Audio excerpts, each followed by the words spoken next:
Hi everyone and welcome to the Stitch Sessions. It's Karen here and I have a fun new tutorial for you. It's going to be a bit of a motif tutorial and this was a request. So you can see I ran out of yarn here just to finish off the bottom end. But a while back, probably even last year or the year before, I did a tutorial all about the mesh stitch granny square. And you guys really loved that tutorial. And I noticed that you really love motif tutorials. So there's a whole bunch of them already on the channel. I will continue to do more and I'll leave a playlist to those motifs in the description box down below. But so someone requested if I could do a mesh stitch hexagon. And so here we are. So this is the hexagon motif. It has 6 sides. And it is done using the mesh stitch. So the mesh stitch is basically kind of like a lacy effect or lacy result from simply doing double crochets and chain 1 stitches so that it just creates this nice little lacy effect. Now, I do have a plan for how I'm going to use this motif, which you're going to see in a future video, which also lends to the request of why this person wanted to learn how to do the hexagon shape in the mesh stitch. So I'm really excited about showing it to you guys. So this is kind of my first little sample here. I did run out. I was using some scrap yarn. So we're going to start with a fresh new piece here. And I'm going to show you guys how to create your very own mesh stitch hexagon motif. Okay, so for today's tutorial, I'm going to be using a medium 4-weight yarn. I think this is Bernat Premium yarn, and it's just simply the color lilac, in case you're wondering. And you can use this with any scrap yarn. In fact, I am going to be using up a lot of my scraps for the project that I'm going to be doing with this motif. So this is a great opportunity to use up scrap yarn. And the hook size for today's tutorial is a 5.5 millimeter hook, which is also known as an I or a size 9 if you go by those labels. And anytime you're working on a project, make sure that you have a pair of scissors on hand and of course a yarn needle to weave in your ends at the end. So let's get started on this motif. Okay, so this motif is started from the center. So we create a center and then we work our way out. So what we're gonna do is we're gonna begin with a slip knot on our hook. Just like that. And we're gonna chain up 4.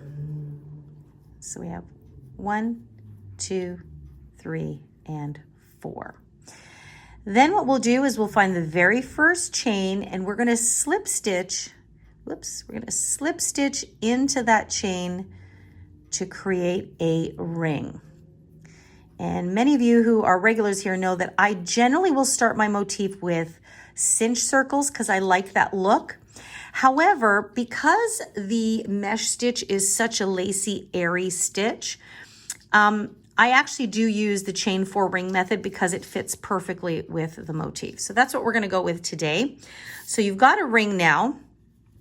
And then what you're going to do is you're going to insert your hook into the center of that ring and you're going to slip stitch. And I like to do this just to make it nice and uniform. So now what we're going to do is we're going to chain 5. So we have 1, 2, 3, 4, and 5. 3 of these chains will count as a double crochet stitch, and the other 2 are going to count as a chain 2 space, which will create the corners of our motif. So next what we're going to do is we are going to go back into the center of the ring and we're going to place a double crochet. So we're going to yarn over, insert your hook, and then finish like a regular double crochet. Okay, just like that. And now we're going to chain 1. Okay, so you're going to chain 1, and then you're going to go back into the center and double crochet again.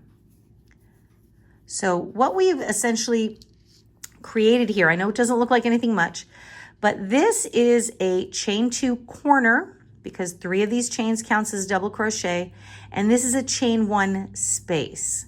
This is what we're going to alternate all the way around, and we're going to do this 6 times. So next what I'm going to do is I'm going to chain 2, 1, 2, because remember we're creating a corner now, And I'm going to go back into that ring and double crochet. Okay, and now I'm only going to chain 1. Again, going back into the ring and double crochet.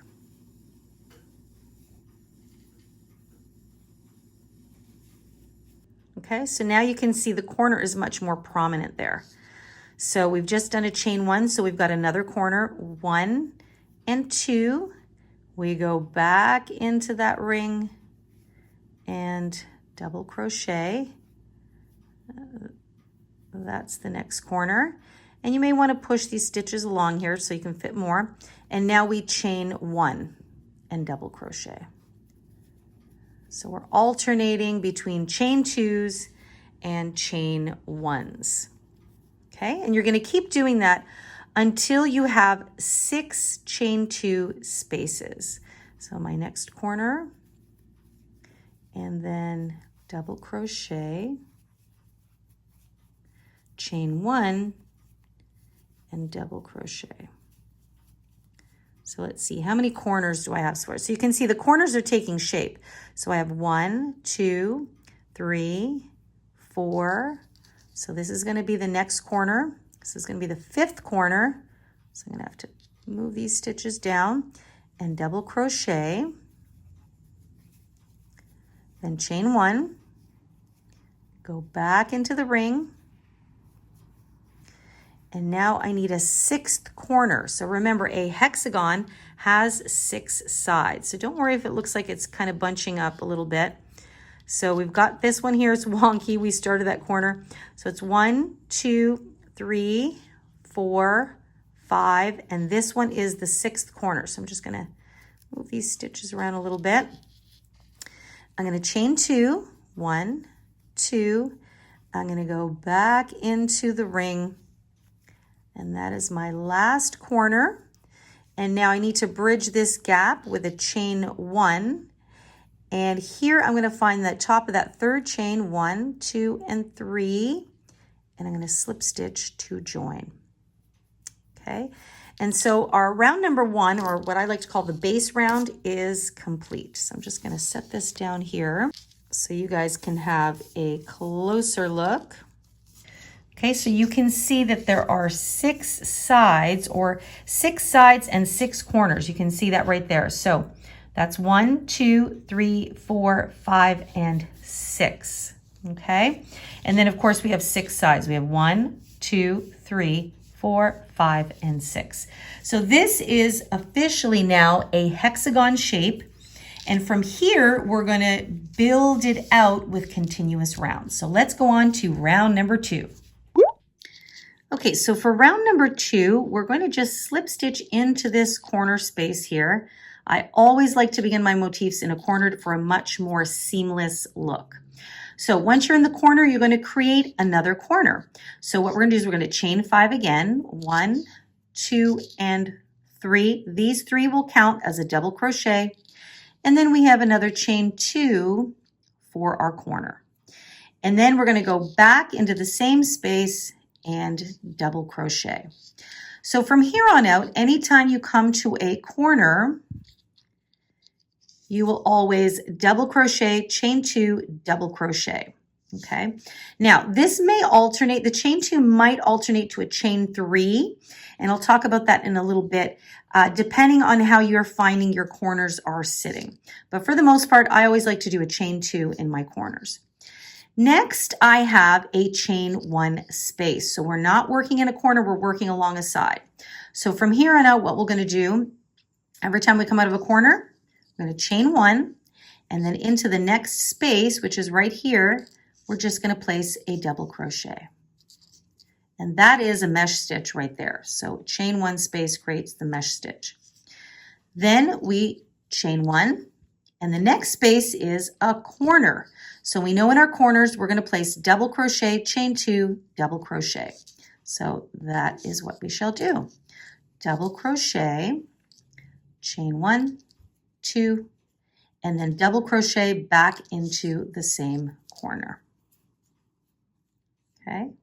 Now we're coming out of the corner, so we chain 1, And into that chain one space from below, we work 1 double crochet and chain 1. Okay, and again, we've come to the next corner, so we know what to do. Double crochet, chain 2, and double crochet. Okay, so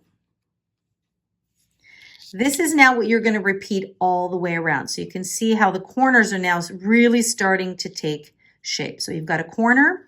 Now your side is expanding and you've got another corner. So out of every corner, you chain 1, double crochet into that space and chain 1. And the corners, it's double crochet, chain 2, double crochet. So you will repeat that a total of 6 times to complete your 6 sides. And I'm just coming up to the end of round number 2. So I just finished a side, and now I'm going to chain 1, and I'm going to close off this round by finding the 3rd chain from the bottom right there, and I will slip stitch to join my round. 1, 2, 3, just like that. And round number 2 is finished. So you can see the corners are now really coming to life. So I have 1, 2, 3, 4, 5, and 6. Look at that. You've got this pretty mesh stitch pattern. So let's go on to round number 3. And once you get into round number 3, it starts to kind of shape itself. The method starts to be really easy to follow. Round 1 is kind of setting up the shape. Round 2 is just figuring out what are our corners and what are our sides and what do we do in there. So round 3 is now we're really just going to be nice and easy. We're going to be able to see exactly where to go. So we're going to begin round number 3. And as always, we always slip stitch into that corner space to begin nicely in the corner. Then I'm going to chain 5, 1, 2, 3, 4, and 5. And by the way, I had mentioned earlier you might want to chain 3 in your corners. So right now, my chain 5 means I have a double crochet and a chain 2. And so the chain 2 really allows the corners to take shape. Sometimes because the mesh stitch doesn't have as many stitches as like a granny shell, these corners kind of get stretched because there's not enough stitches. That is why sometimes I will do a chain 3. And in fact, in this one, I did do a chain 3. So you can see there's not as many stitches here, so it's got a little bit further to go. So I used a chain 3. But you know, I don't think I actually really needed it. It was just to kind of help me get around the bend here. But this is where you want to gauge how you like the look of your motif. See here, I felt I didn't need a chain 3. But yet up here, it kind of really helped to come around the corner. So it's just something to keep in mind to just experiment with. But I think I'm going to stick with my chain 2s for the most part. So then I'm going to go back into the same space, and that is our first corner. Okay, now I'm going to chain 1, and I'm going to work into my first space. Now this time I have 2 spaces to work into, so the number of spaces with each round will increase along each side with every round you work. So we're going to work into the space, we're going to double crochet, chain 1, and then we're going to work into the very next space and double crochet.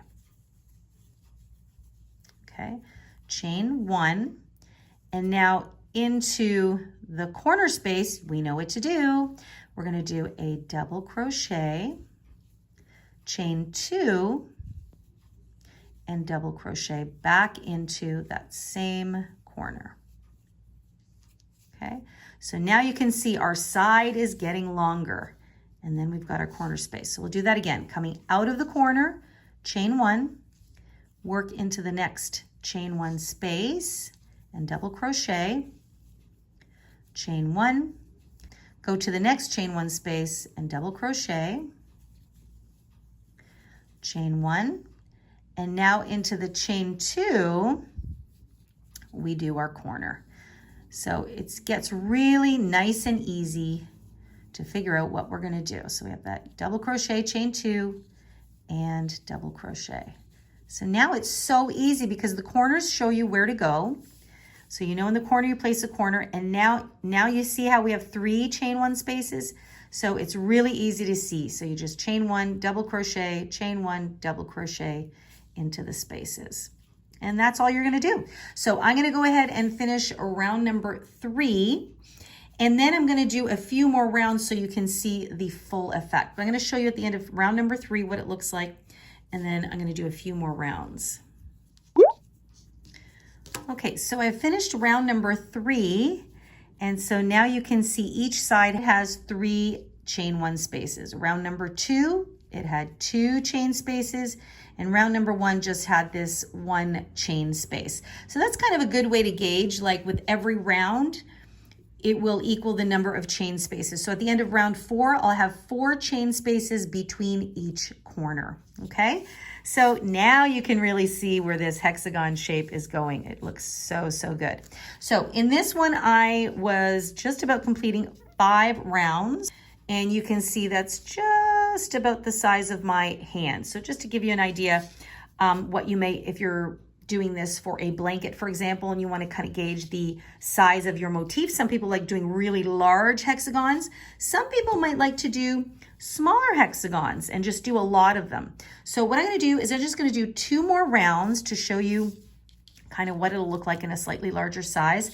And then you're off to the races. You can continue on doing as many rounds or as little rounds as you like. And then you have the freedom to create whatever you like with this motif. Alrighty, so I have finished round number 5, and here is my mesh stitch hexagon, and you can see it's very similar to the gray one, except I ran out of yarn there. But you can see the differences in the corners. So I did maintain my chain 2 for this one. It does sometimes want to curl, but with a nice, easy hand block, you should be fine. Again, depending on the project that you're going to do it for.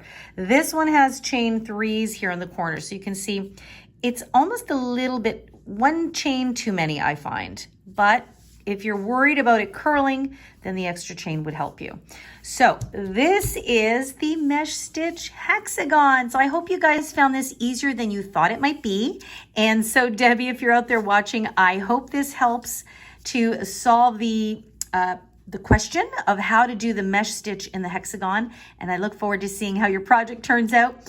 And I look forward to seeing what you all decide to do with your mesh stitch hexagon. So do me a favor and drop some ideas for us in the comment box down below. I know as crocheters, we're always looking for inspiration. And if you've got a finished project with this motif, please do share it with us and tag me. I'm on Instagram as well as Facebook. You can find me at The Stitch Sessions.